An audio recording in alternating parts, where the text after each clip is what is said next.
अमृत। क्या है यह अमृत? अमृता की युक्ति या जीवन जीने की अद्भुत शक्ति? आइए जानते हैं इस रहस्यमयी कथा के माध्यम से। हिमाद्री की घाटियों में फैला था समृद्ध राज्य सौरगर। ये राज्य अपनी बहादुरी, न्याय और समृद्धि के लिए प्रसिद्ध था, और उसके राजकुमार आर्यमित्र को लोग जीवित किंवदंती मानते थे। वह युद्ध भूमि में अग्नि समान प्रचंड था, पर प्रजा के बीच खड़ा होता तो शीतल चांद सा करुणामय।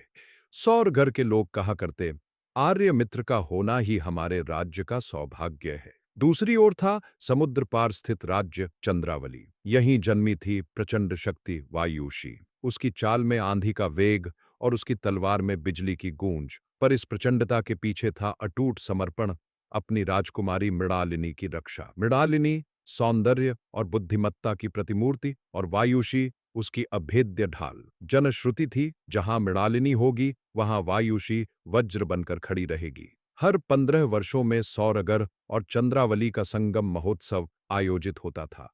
एक ऐसा अवसर जिसका इंतजार दोनों राज्यों की जनता वर्षों तक करती। बाजार सजते, दीप प्रज्वलित होते और सड़कों पर उल्लास की लहर दौड़ पड़ती। इस महोत्सव का शुभारंभ होता महामठ प्रमुख की घोषणा से। वे उस अद्भुत मुहूर्त का निर्धारण करते जिसे दोनों राज्य पवित्र संगम का क्षण मानते। और अब वह 15वां वर्ष फिर से आ पहुंचा था। सौरगर और चंद्रावली दोनों ही अपनी अपनी तैयारियों में व्यस्त थे। लोगों के हृदय में उत्साह था, पर नियति के पन्नों में कुछ और ही लिखा था। क्योंकि इस बार का संगम सिर्फ एक उत्सव नहीं होने वाला था, बल्कि एक ऐसे रहस्य का द्वार खोलने वाला था जो दो आत्माओं की दिशा और दो राज्यों का भविष्य बदल देगा।